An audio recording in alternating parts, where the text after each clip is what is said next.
Hey everyone, this is Cheryl Morrison, your local Chicagoland real estate attorney, and today I wanted to answer this for you.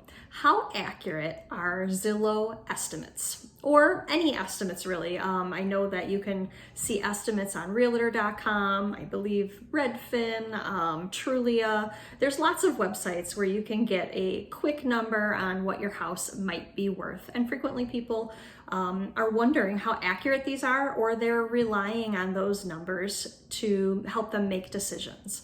So it's really important to know whether or not this is reliable data for you. And actually, it's really not all that accurate. There's a funny saying that I read a while ago, and it's really stuck with me. It's that sometimes Zillow is high, sometimes Zillow is low, but Zillow is always wrong. And it made me laugh. It's not the type of data that is done in the same manner that an appraisal would be done when you're buying or selling or refinancing a home.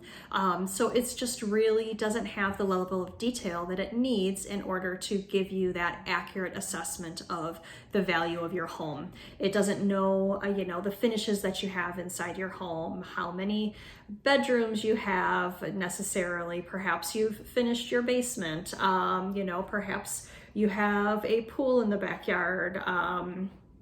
You may have replaced your roof and your mechanicals and all of that stuff, and it just isn't able to take those things into consideration the way that it's making those estimates. Now, here's something to think about. They publish some data on how accurate their estimates are, and they say that 99% of homes sold in the Chicago market are within 20% of their estimate when they sell, which is a huge margin of error. On a $100,000 house, that would be up to $20,000 that they might be wrong. Can you imagine putting your house on the market for only $80,000 when actually you can get $100,000, or putting your house on the market for $120,000 when actually you can only get $100,000 for it?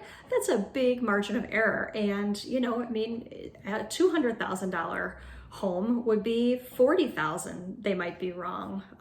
A $400,000 home could be off by $80,000. It's just a huge margin of error. Now, it also does say, in fairness to them, that 85% of homes sell within 5% of the estimate that they've given, which is a little bit better of a number, but that still means that there is a pretty high margin of error, that you might be one of those 15% of people who is really, out in left field with the number that they've given you. So here's why this is important for you as a seller. Now, if you have your house priced based on these estimates and they are way off, your house might sit on the market for much longer than it ought to if you're overpriced.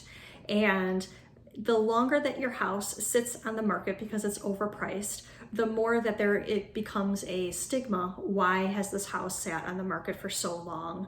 And then it kind of becomes a self-reinforcing problem that you have, that it's overpriced, so you can't sell it, and now it's been on the market too long, and then you can't sell it, and it actually drives your price down, because after a certain amount of time it becomes harder to get that good value for your home. It's really best for everybody when your house is priced right. So rather than relying on estimates that you find from a website where they give it to you for free online, you really need to connect with a great realtor who can give you a comparative market analysis. They're going to pull lots of data from homes that have sold in your area. They have access to things about bedrooms and finishes and all of that stuff, that they can get much closer to what you would get from an appraisal than you will get from anywhere online, from places like Zillow or realtor.com or whatever.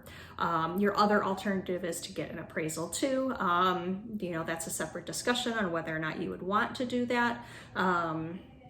I would say that really the better thing to do would be to get the comparative market analysis from a realtor, and then to sit down with them to talk it over and go with their advice. They're going to tell you exactly what they think your house would sell for, and usually people are really great about giving good advice in that situation so that you're priced right to get the best you can for your house without it sitting on the market much too long. So I hope that this has been helpful for you. If you have any other questions, reach out to me. That's what I'm here for. If you have any thoughts about this topic, about how you priced your home, or if you're a realtor or a loan officer, how your clients have priced homes, or situations you've run into where this has been an issue, reach out to me. Let's have a conversation about it. I'd love to hear what's going on out there. And yeah, I appreciate your time. Talk to you guys later.